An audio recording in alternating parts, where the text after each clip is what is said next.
ನಮಸ್ಕಾರ ನಮಸ್ಕಾರ sir. Sir ತಮ್ಮ ಹೆಸರು ಸರ್? ಬಸಪ್ಪ ಸರ್. ಬಸಪ್ಪ ಬಿರಾದರ್ ಅವರು. ತಮ್ಮೂರು ಸರ್? ಹಚ್ಚಾಳ್ ಹಚ್ಚಾಳ್, ಸಿಂದಗಿ ಜಿಲ್ಲಾ, ವಿಜಯಪುರ ತಾಲೂಕು. ಸಿಂದಗಿ ತಾಲೂಕು, ಬಿಜಾಪುರ ಜಿಲ್ಲಾ. ಬಿಜಾಪುರ ಜಿಲ್ಲಾ. ಕಲ್ಲಂಗಡಿ ಇದು ಯಾವ ವೆರೈಟಿ ಮಾಡಿರಿ ಸರ್? ಇದು ಹೆಕ್ಟರ್ 25 ಸರ್. ಪೆಡಿಗ್ರಿ ಸೀಡ್ಸ್ ಅವ್ರ ಹೆಕ್ಟರ್ 25 ಮಾಡಿರಿ. ಹೌದು ಸರ್. ಯಾವ ತಿಂಗಳೊಳಗೆ ನಾಟಿ ಮಾಡಿರಿ ಸರ್ ನೀವು? ಇದು ಡಿಸೆಂಬರ್ ತಿಂಗಳು. ಡಿಸೆಂಬರ್ ತಿಂಗಳೊಳಗೆ ನಾಟಿ ಮಾಡಿರಿ. ಹೌದು ಸರ್. ಇಲ್ಲಿಗೆ ಎಷ್ಟನೇ ದಿವಸ ಆಗೈತೆ ಸರ್? ಈಗ 50 ದಿನ ರನ್ನಿಂಗ್ ಅದ ನೋಡಿ ಸರ್. 50 ದಿನ ರನ್ನಿಂಗ್ ಐತೆ.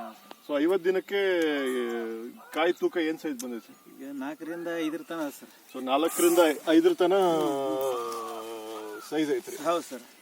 ಸೊ ತಮ್ಗೆ ಏನ್ ಅನ್ನಿಸ್ತೈತ್ರಿ? ಈಗ ನೀವು ಮುಂಚೆ ಎಲ್ಲ ಬೇರೆ ಇವನ್ನೆಲ್ಲ ಮಾಡಿದ್ರಲ್ಲ, ಅದು ಕಂಪೇರ್ ಮಾಡಿದ್ರೆ ಅದಕ್ಕಿಂತ ಸ್ವಲ್ಪ ಚಲೋ ಕಾಣ್ತದೆ ಸರ್. ನಮಗ್ ತೂಕದೊಳಗಾಗ್ಲಿ, ಇದ್ರೊಳಗಾಗ್ಲಿ, ಬೆಳೆಯುವ ಕ್ವಾಲಿಟಿ ಒಳಗಾಗ್ಲಿ ಚಲೋ ಚಲೋ ಕಾಣ್ತದೆ. ಚಲೋ ಕಾಣ್ತದೆ. ಚೆನ್ನಾಗಿ. ಸರಿ ಸರ್, ನಮಸ್ತೆ. ನಮಸ್ಕಾರ ಸರ್.